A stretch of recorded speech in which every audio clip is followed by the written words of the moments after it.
Well, communities in the South Sound are recovering from destructive flooding that hit multiple areas. One family in Thurston County is hurting after the high water spilled into their brand new home. Fox 13 News reporter Frankie Thompson is in Rochester with more on their recovery. The family bought their dream home here in Rochester a week before destructive flooding from the Chehalis River. Now they're welcoming all the help they can get from family, friends, and community to repair damages to their brand new home. Like a river running through the backyard. A waterfront property is not what Tripp and Karina Jones had in mind when they bought this home in Rochester. Acres of land, a workshop, and garden sheds is why they fell in love with this place. We looked for 6-8 months and we finally found this one and we're like, yep, this is it.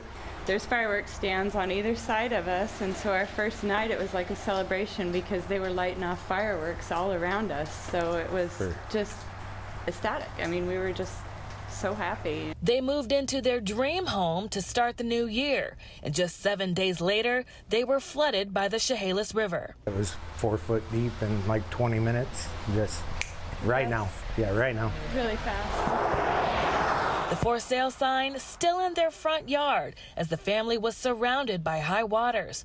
It began spilling into their home theater where all of their unpacked boxes and belongings were. I don't think we had time to think about fear. I think we just had to act and get things up and moved and make sure that everything was safe. Several feet of drywall is now ripped out as they start to recover. Their house is located more than a mile outside of the floodplain. They still bought flood insurance just to be safe. But the insurance doesn't start until 30 days after their purchase date, so repairing damages and replacing losses will all be out of pocket.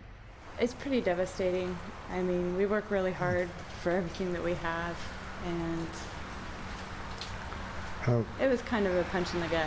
The family was trapped inside their home with no heat, no hot water, and no power for 3 days.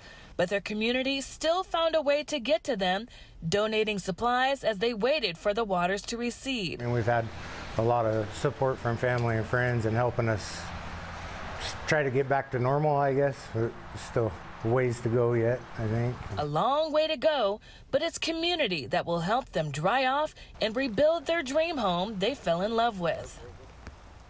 Loved ones created a GoFundMe account to help pay for repairs and other expenses.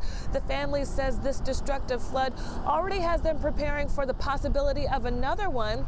They say they're planning an escape route, buying more life vests, and sealing concrete so water doesn't get into the home. Reporting in Rochester, Frankie Thompson, Fox 13 News. Thank you, Frankie.